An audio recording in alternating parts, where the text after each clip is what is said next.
निमेश जो है कहीं ऑफिस जाने की तैयारी में है और मम्मी को बोलता है मेरा टिफ़िन तैयार कर दे। मम्मी बोलती है कि मैं क्यों करूँगी? अभी तेरी बहू आ गई है उसको बोल वो करेगी। तो गोपी बहू उसकी वाइफ़ जो गोपी है वो कहती है कि आप तैयार होने में खुद देरी करते हो और मम्मी से मुझे 2 बातें सुनवाते हो। तो निमेश बोलता है कि मैं अपन क्या करेंगे शाम को खाना अपन बाहर खाएँगे। तो गोपी बोलती है कि मम्मी को भी साथ में ले जाएँगे। तो निमेश बोलता है कि मम्मी को बीच में क्यों लेते हो? हम दोनों चलेंगे ना। तो गोपी कहती है अगर मम्मी नहीं चलेगी तो मैं भी नहीं चलूँगी। हम तीनों साथ जाएँगे। गोपी अपनी सास के पास आके बोलती है कि मम्मी तो आज शाम को अपन खाना होटल में खाएँगे। मम्मी बोलते नहीं बेटा मैं भी चलूँगी। नहीं, नहीं, नहीं फिर मना करती है कि नहीं मैं नहीं चलूँगी क्योंकि मुझे होटल का खाना अच्छा नहीं लगता है। अगर खा लूँगी तो रात को नींद नहीं आएगी, इसलिए तुम दोनों ही जाओ। तो मम्मी बोलती है कि जब ये मैं तेरे ससुरे के डेथ होने के बाद मैं निवेश को मोटा किया, बड़ा किया, तब मैं भूखी ही सो जाया करती थी। तो अभी इतना बड़ा हो गया है, कमाने लगा है, तो मैं क्यों ये सब देखूँ? मैं भी एक तरह से अच्छी तरह से रहूँगी। अरे जाने दे अभी मैं तेरी क्या इन बातों में आऊँ? पुरानी बातें नहीं करते, चलो जाने दे। तो गोपी बोलती है कि आप बताओ चलो कि मैं आपके लिए दोपहर में क्या बनाऊँ? इतने में फ़ोन की घंटी बजती है और फ़ोन के पहले ही हमने दिखाया है कि एक एक्सीडेंट हुआ था, उसी का मैसेज उसको आता है कि निमेश की एक्सीडेंट हो गया है और आप जल्दी से हॉस्पिटल पहुँचो। माँ बोलती है भगवान ध्यान रखना मेरा प्लीज़, मेहरबानी रखना मेरे बच्चे को बचाना।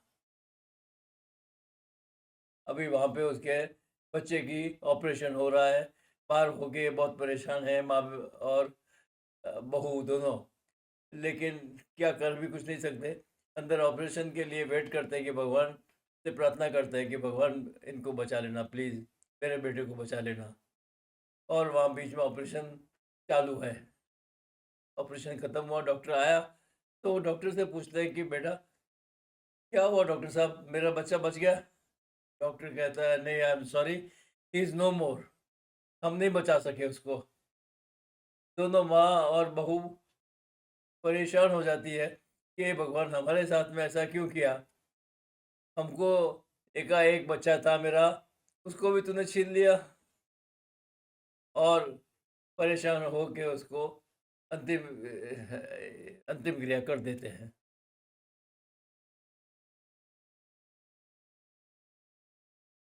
दोनों घर पे परेशान होके बैठे हुए हैं और सोचते हैं कि अभी क्या करेंगे? कैसे ज़िंदगी निकालेंगे? परेशानी में बहुत परेशान हैं। इतने में बहू को, गोपी को चक्कर आता है और वो गिर जाती है। तो माँ देखती है, "क्या हुआ? बेटा क्या हुआ? तुम्हें क्या तकलीफ़ हुई?" तो वो फट से उठती है और फ़ोन करती है डॉक्टर को कि प्लीज़ डॉक्टर जल्दी आओ, मेरी बहू की तबीयत बहुत ख़राब है। आप जल्दी आ जाओ डॉक्टर साहब, ये बहुत परेशान हूँ मैं, मेरी बहू की तबीयत बहुत ख़राब हो गई है। डॉक्टर आता है, डॉक्टर उसको तपाश करता है, देखता है और सोचता है कि क्या है? तो बोलता है कि ये तो बड़ी खुशखबरी की बात है। तो बोलता है, "भाई देखो चिंता की ज़रूरत नहीं है, ये तो खुशखबरी है। ये आपकी बहू तो माँ बनने वाली है।" माँ एकदम परेशान हो जाती है कि बेचारी इतनी छोटी उम्र में कैसे रहेगी, क्या करेगी? क्योंकि उसने वो तकलीफ़ें देखी हुई है। तो भगवान के पास में जाके बोलती है कि भगवान आपने ये क्या किया? मेरे साथ तो किया कोई बात नहीं, मेरी बहू के साथ में क्यों किया? प्लीज़ आप कैसे भी करके को उसको ठीक करिए प्लीज़। उनके मैं तो सहन कर गई, पर आज की ये बच्चियाँ सहन नहीं कर पाएगी। मैंने आपका क्या बिगाड़ा था कि मेरे बच्चे को आपने छीन लिया? अब मैं क्या करूँगी बताओ? मैं इस बच्चे के लिए कुछ भी नहीं चाहिए। आपको दया भी नहीं आती, मुझे मालूम है आप दयावान हैं, लेकिन आप मेरे ऊपर क्यों दया नहीं कर रहे हो? मैं बहुत परेशान हूँ, भगवान प्लीज़ मेरी बच्ची को संभाल लो प्लीज़।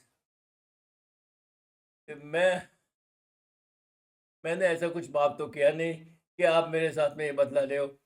प्लीज़ आप मेरे मेरे को प्लीज़ प्लीज़ बचा लो और मेरी बहू को बचा लो प्लीज़। अब वो ज़िंदगी छोटी उम्र है, बच्चे को पैदा करके कैसे जिएगी, कैसे करेगी, क्या करेगी?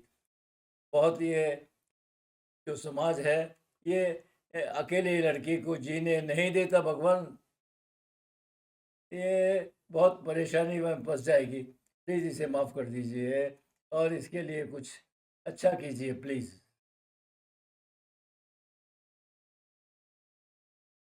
अब आज से अगर आपने मेहरबानी नहीं की, तो आपको इस घर में कोई नाम नहीं लेगा। मैं अगर आप इसको बचा सकते हो तो प्लीज़ बचा लो, नहीं तो मैं आपको एकदम निर्दयी समझूँगी। कैसे भी करके इसे समझा लो भगवान, आपके ऊपर मेरे ऊपर मेहरबानी कर दो भगवान, मेरी बच्ची को, मेरी बहू को बचा लो प्लीज़।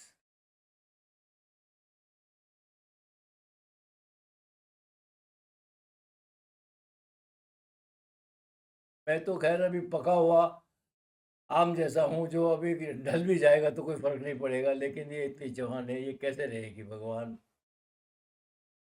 यहाँ बहू बड़ी परेशान होके बैठी हुई है, तो सास आती है और सास कहती है तेरे साथ एक बात करनी है। कहो ना, बहू बोलती है आप कहो ना कि आप क्या कहना चाहती हो प्लीज़? मैं चाहती हूँ कि तू अबॉर्शन करवा ले। क्या बात कर रहे हो आप मम्मी आप? मैं अबॉर्शन करा लूँ? उनकी एकाएक निशानी है, उसको मार डालूँ? आपके खानदान का चिराग है, कैसे उसको मैं मार डालूँ? बात सही है तेरी गोपी, लेकिन मैं समझ के ही तुमसे बता रही हूँ कि अगर ये नहीं करोगे, तो कैसे भी कर तुम प्लीज़ अबॉर्शन करवा लो।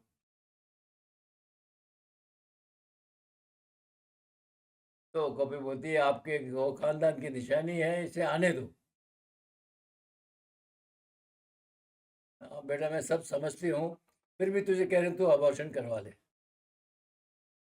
क्या है कि तुम्हारी उम्र कुछ नहीं है, इतनी आखिरी ज़िंदगी तू कैसे जिएगी? हर आदमी को कोई कोई सहारा चाहिए। तेरे पास में पूरी ज़िंदगी पड़ी है, इसलिए अकेले निकालना बहुत मुश्किल है। और अब तुझे मालूम है कि मेरा बेटा अब वापस कभी भी नहीं आने वाला है और मैं नहीं चाहती कि तेरी ज़िंदगी खराब हो जाए। तो बहू बोलती मैं अकेली का हूँ, आप हो, मैं हूँ और अपना बच्चा होगा। अपन मैं कहीं भी नौकरी कर लूँगी, चला लूँगी। बोले ये सब ठीक है, मैंने जो एक्सपीरियंस है मेरा मैं तेरे को बता रही हूँ। ये समाज जीने नहीं देगा। अकेली लड़की के पीछे ऐसे समझते हैं जैसे उनकी मिल्कियत है। लेकिन मैं आपको बोल रहा हूँ, शुरू-शुरू में सब अच्छे लगता है, लेकिन रोज़-रोज़ जीने के लिए बहुत मुश्किल है। आप स मजबूत नहीं होते हुए भी मजबूत दिखाना पड़ता है, क्योंकि ये समाज जीने नहीं देता है। कमज़ोर लोगों को एकदम से मसल देता है और जीने के लिए घर से बाहर निकलना पड़ेगा और हर आदमी तुम्हारा लाभ उठाने की कोशिश करेगा और ये दुनिया और समाज के सामने लड़ना पड़ेगा और तुम्हारा नाम खराब नहीं हो उसका ध्यान रखना पड़ता है। और कोई औरत ऐसी नहीं होती है, कोई आदमी ऐसा नहीं होता है कि जो तुम्हारी भलाई करेगा। सब अकेले लड़के के पीछे पड़ जाते हैं और तेरे को रोज़ इस तरह की मानसिकता से परेशानी से प्रसार होना पड़ेगा। ये अच्छी बात नहीं है। तू कैसे भी करके एक करवा ले और तेरे को नहीं मालूम है धीरे-धीरे तेरे को ये जीवन बोझ जैसा लगने लगेगा। बहुत परेशान हो जाओगी तुम, क्योंकि मैं इससे गुज़र चुकी हूँ इसलिए तुझे बता रही हूँ। तुझे ये सरल नहीं लगेगा। तू क्या समझती है कि मैं तेरे साथ रहूँगी, पर मुझे क्या पता मैं कब तक जीऊँगी। मेरी उम्र हो चुकी है, मैं कभी भी जा सकती हूँ। ऊपर वाला कभी भी मुझे बुला सकता है और तू अकेली रह के फँस जाएगी। तो वो बोलती है कि माँ मैं समझती हूँ कि मैं बड़ी हुई हूँ, मैं नौकरी कर लूँगी और ज़माना बदल गया है। तो माँ बोलती है कुछ नहीं बदला है, सिर्फ मानसों के रहने के और पहनने के कपड़े बदले हैं। पहले धोती पहनते थे, अभी जीन्स पहनते बस। बाकी अंदर सब वो ही है जो पहले थे और सबको वो अपने को मतलब कि लड़की को, औरत को वो अपनी गुलाम ही समझते हैं। आज भी दूसरी औरत उसका दूसरी औरत की तारीफ नहीं करेगी, उल्टा उसको फंसाएगी। खोटी-खोटी गलत-गलत बातें करके बोलेगी। इसलिए और इन सब परिस्थितियों से मैं गुज़र चुकी हूँ, इसलिए तुझे कह रही हूँ। इसीलिए तुझे कहती हूँ कि ये अबॉर्शन करवा ले प्लीज़। तो फिर बहू बोलती है, माँ आप जैसे कहोगे हम वैसे ही करेंगे। आपने जो कहा है वो एकदम सही कहा है। तो माँ बोलती देख बेटा मैं तेरे लिए दवा भी लाई हूँ अबॉर्शन की और पानी पी ले और ये दवा खा ले। देख मैं तेरा भला चाहती हूँ इसलिए तुझे कह रही हूँ। तो बहू बोलती है वाह! कितनी अच्छी हैं मम्मी आप, दवा भी लेके आ गई साथ में? तो वो बोलती है हाँ बेटा, दवा भी ले आई हूँ। और दोनों परेशान होते हैं और एक-दूसरे के गले मिलके अपनी फीलिंग्स बताते हैं।